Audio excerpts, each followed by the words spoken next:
This attack on our books, from the party that preaches freedom of speech, is banning books. I have confidence in our educators and our parents to communicate what's right for our students. We don't need state governments banning books. Let's be very clear. No one, and I mean no one, is banning books. What Florida is doing is stopping pornography from getting into the hands of school children. A new bill that just advanced in the state house is targeting this, and it's got the left wound up. They're calling it an expansion of the so-called Don't Say Gay law, which was always a misnomer. But here's part of how the Orlando Sentinel summarizes it. They say this: if an objection is filed on the basis that materials contain pornography or depictions of sexual conduct, the bill would require that the books or materials be removed within 5 school days and remain unavailable until the objection is resolved. Sounds pretty reasonable to us, especially since we know what's in these books. Like the book Doing It, Let's Talk About Sex. The governor's office tells me that this was available, get this, in an elementary school. Here is an excerpt. I decided to start living polyamorously just over 3 years ago. I'd had a number of monogamous relationships before that point, but throughout all of them, I was constantly struggling with the fact that I wanted to be with other people. Since then, I have maybe dated 25 people. We are teaching young kids that it is okay to be with 25 people, elementary kids at that. The book also talks about different sex positions, self-pleasure, uses grotesque descriptions for body parts. Oh, and it provides sex tips as well. What I really want to show you are some of the graphic pictures found in these elementary school books, but they are so vulgar, so pornographic that I cannot even blur them to put them up. So it is bad. Trust me on this. Joining me now is Erin Lovely. She pulled her second grader out of the public school system in the 2021-22 school year after learning about a book that the teacher read to him. Also joining me is Dr. Ben Carson, former Trump HUD secretary and founder of the American Cornerstone Institute.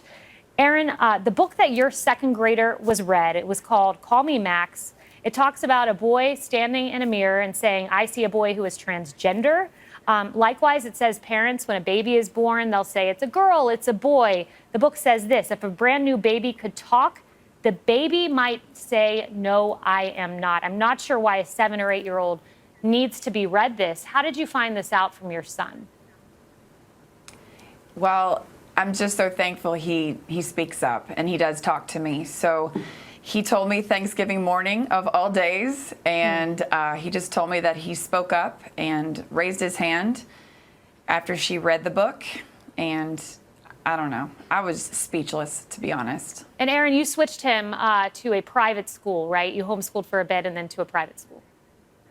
I did. You know, he never went back to that class right after that. I put a stop to it immediately, and I also didn't get any correspondence from his teacher at the time.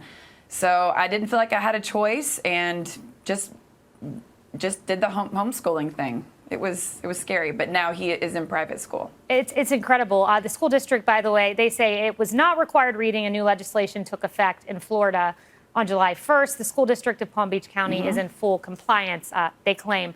But Secretary Carson, I want to get to you on this point. This is bigger than politics, the moment we are at. Something is happening in our country. Our culture is changing, and it is insidious. It's a loss of common sense that's going on. I talk to a lot of people in other countries. They all ask me the same question: what's happened to your country? What's going on?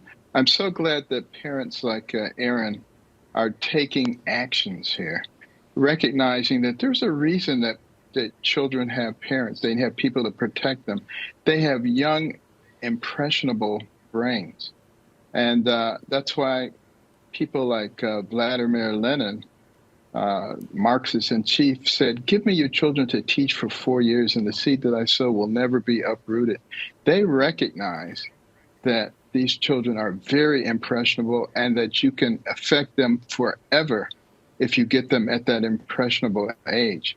And we have to be smart enough to realize that there is a reason that kids have parents. It is to protect them from these predators. And I've seen some of these books that you're talking about. Yeah. It is straight out pornography. There's no other explanation for it. It's amazing. I've seen depictions of adults engaging in the act that were shown to elementary school kids. It's amazing, Secretary Carson, but you are creating reading rooms across the country, including in my home state of Florida. Tell us about that effort.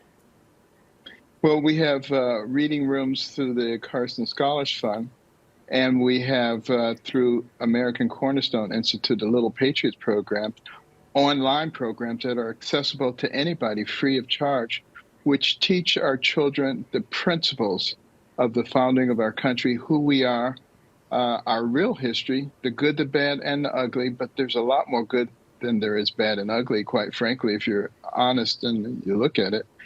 And teaches people also that we have to learn how to get along together. We can't continue down this road of getting into our separate corners and hurling hand grenades at each other.